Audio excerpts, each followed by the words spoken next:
शांति। आज 3 मई 2023 की बाबा की साकार मुरली है। मुरली के महावाक्य हैं, मीठे बच्चे ज्ञान के ठंडे छींटे डाल, तुम्हें हर एक को शीतल बनाना है। तुम हो ज्ञान बरसात करने वाली शीतल देवियाँ। प्रश्न है, बाप ने तुम्हें ज्ञान का कलश क्यों दिया है? उत्तर है, ज्ञान का कलश मिला है। पहले स्वयं को शीतल बनाकर फिर सर्वों को शीतल बनाने के लिए। इस समय हर एक काम अग्नि में चल रहा है। उन्हें काम चिता से उतार ज्ञान चिता पर बिठाना है।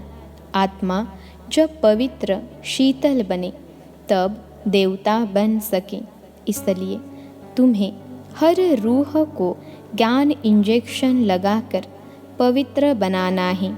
तुम्हारी यह रूहानी सेवा है। गीत है, जो पिया के साथ है ओम शांति। जो बाप के साथ है उसके लिए बरसात है। अब बरसात और बाप, तो भला बाप की बरसात कैसे? वंडर खाएंगे ना। दुनिया इन बातों को नहीं जानती। यह है ज्ञान बरसात। तुमको शीतल देवियाँ बनाने लिए ज्ञान चिता पर बिठाया जाता है। शीतल अक्षर के अगेंस्ट है तपत यानी गर्म।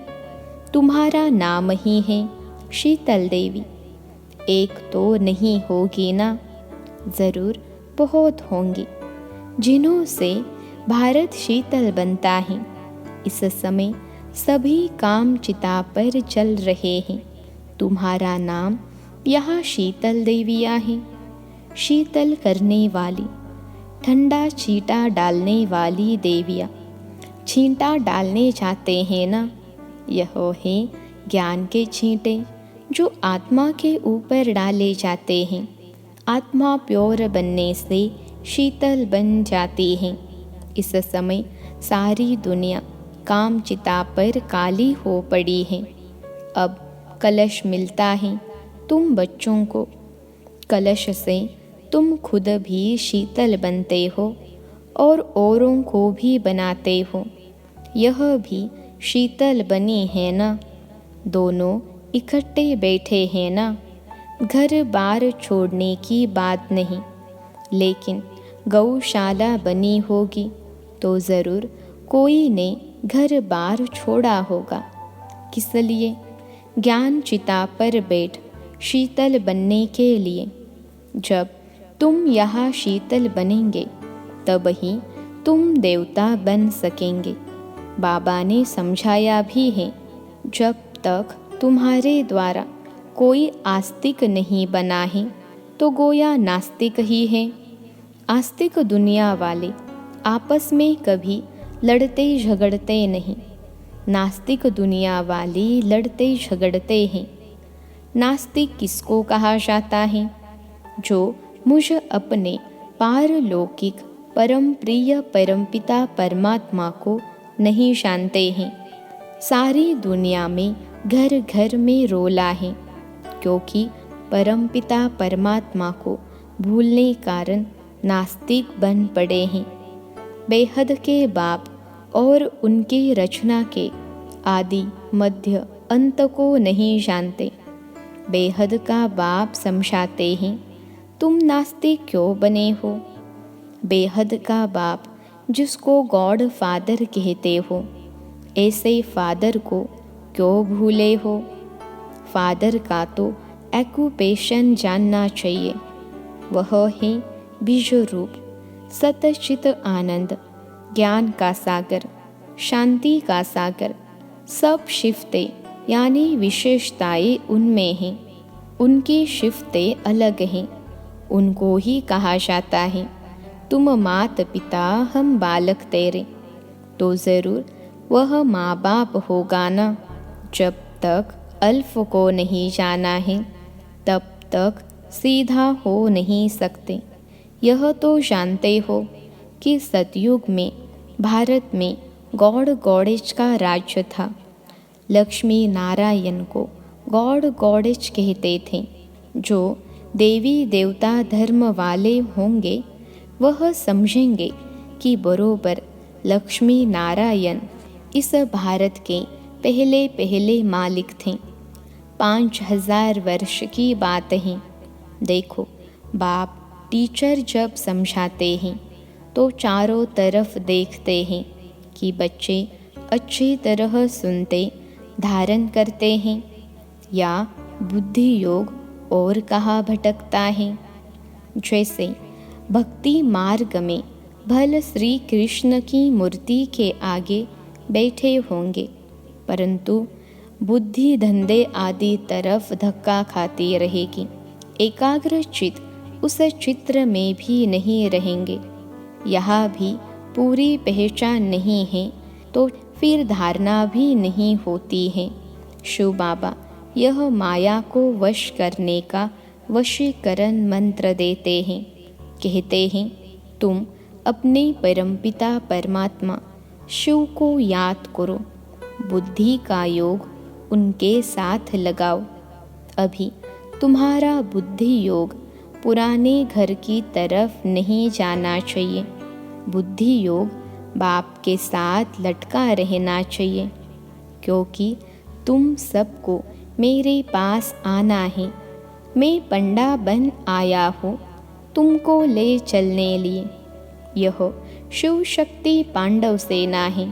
तुम हो शिव से शक्ति लेने वाले। वह है सर्वशक्तिमान।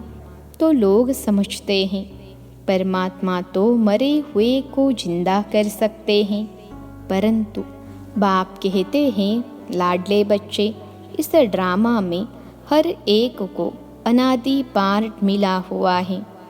मैं भी क्रिएटर, डायरेक्टर, प्रिंसिपल एक्टर हूँ। ड्रामा के पार्ट को हम कुछ भी नहीं कर सकते। मनुष्य समझते हैं पत्ता पत्ता परमात्मा के हुक्म से चलता है। क्या परमात्मा बैठ पत्ते पत्ते को हुक्म करेंगे? परमात्मा खुद कहते हैं, मैं भी ड्रामा के बंधन में बांधा हुआ हूँ। ऐसे नहीं कि मेरे हुक्म से पत्ते हिलेंगे। सर्वव्यापी के ज्ञान ने भारतवासियों को बिल्कुल कंगाल बना दिया है। बाप के ज्ञान से भारत फिर सिरताज बनता है।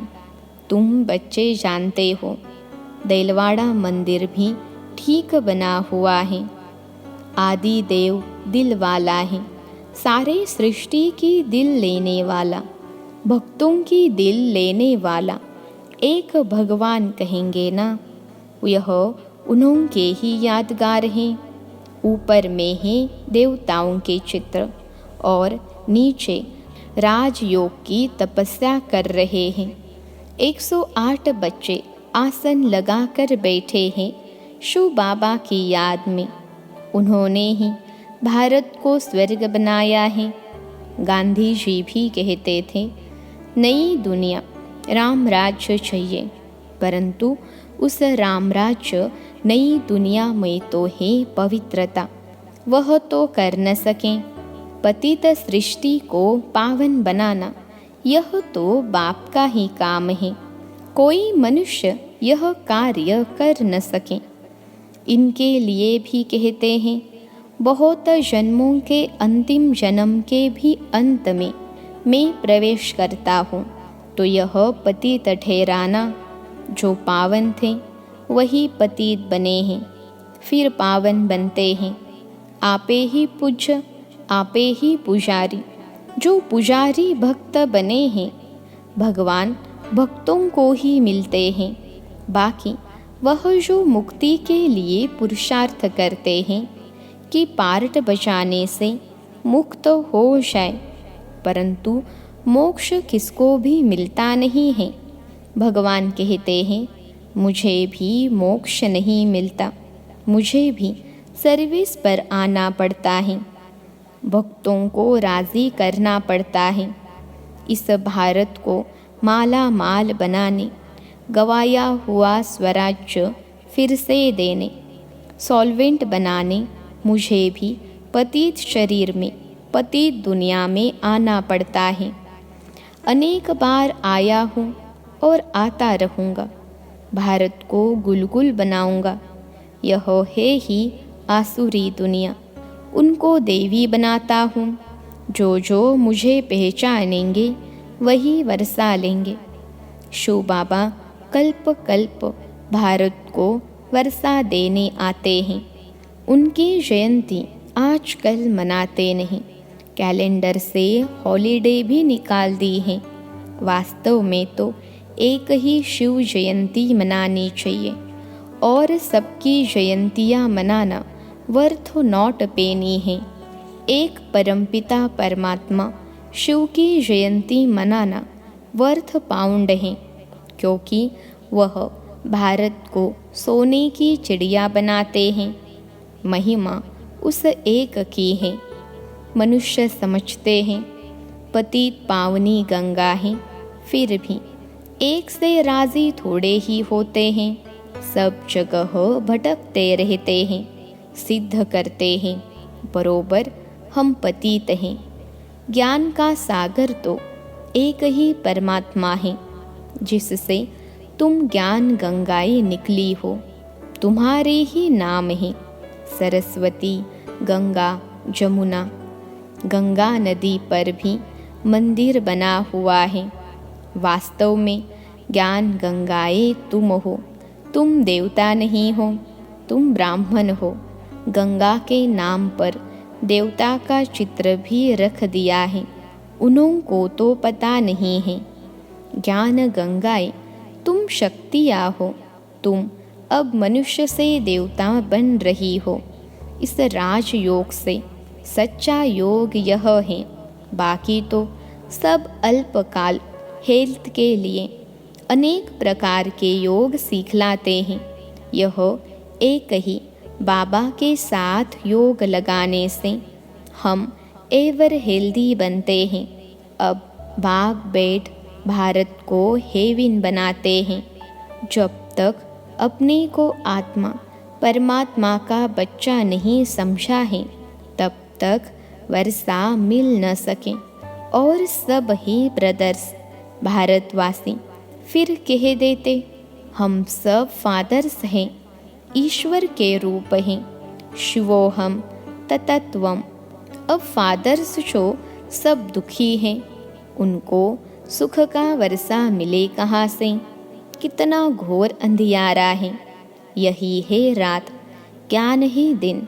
यह सब बातें समझने की हैं। बच्चे, तुम हो रूहानी सोशल वर्कर, वह है जिस्मानी सोशल वर्कर्स। तुम रूह को इंजेक्शन लगाते हो कि रूह प्योर बन जाए। बाकी तो सब जिस्मानी सेवा करते हैं।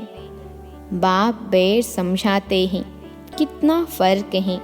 तुम गॉड को याद कर गॉड गॉडेज बन रहे हो।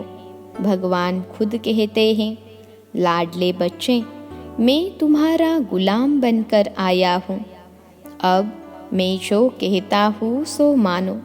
उसको श्रीमद् भगवत कहते हैं। ऊंचे ते ऊंच वह है। कोई कहे ब्रह्मा जयंती ऊंच है, बिल्कुल नहीं।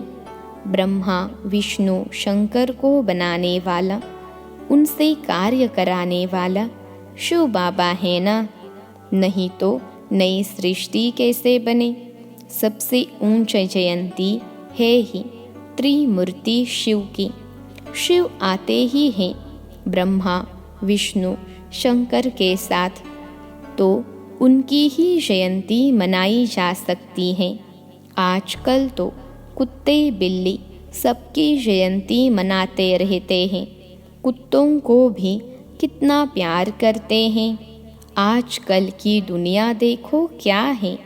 कहेंगे सतयुग में यह शेर आदि नहीं होंगे। कायदा नहीं कहता। सतयुग में मनुष्य भी बहुत थोड़े होंगे, तो जानवर आदि भी थोड़े होते हैं। बीमारियां भी पहले इतनी थोड़े ही थीं, अभी तो कितनी ढेर बीमारियां निकल पड़ी हैं। तो यह जानवर आदि पीछे वृद्धि को पाते हैं। सतयुग में गायें भी बड़ी अच्छी होती हैं। कहते हैं श्री कृष्ण ने गौएं चराई, ऐसे नहीं कहते। सतयुग में ऐसी फर्स्ट क्लास गायें थीं।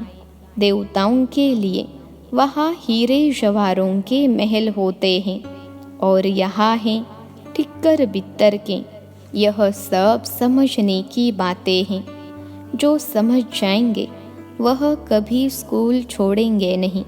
एम ऑब्जेक्ट समझने बिगर कोई आकर बैठे तो भी समझ नहीं सकेंगे।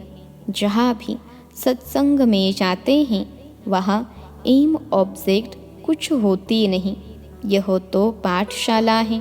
पाठशाला में तो ज़रूर एम ऑब्जेक्ट चाहिए ना। तुम एम ऑब्जेक्ट को जानते हो? जिनकी तकदीर में नहीं होगा उनकी बुद्धि में ज्ञान कभी टपकेगा ही नहीं। जीवन मुक्ति में भी थोड़े ही आएंगे। पिछाड़ी वाले स्वर्ग में आ न सकें।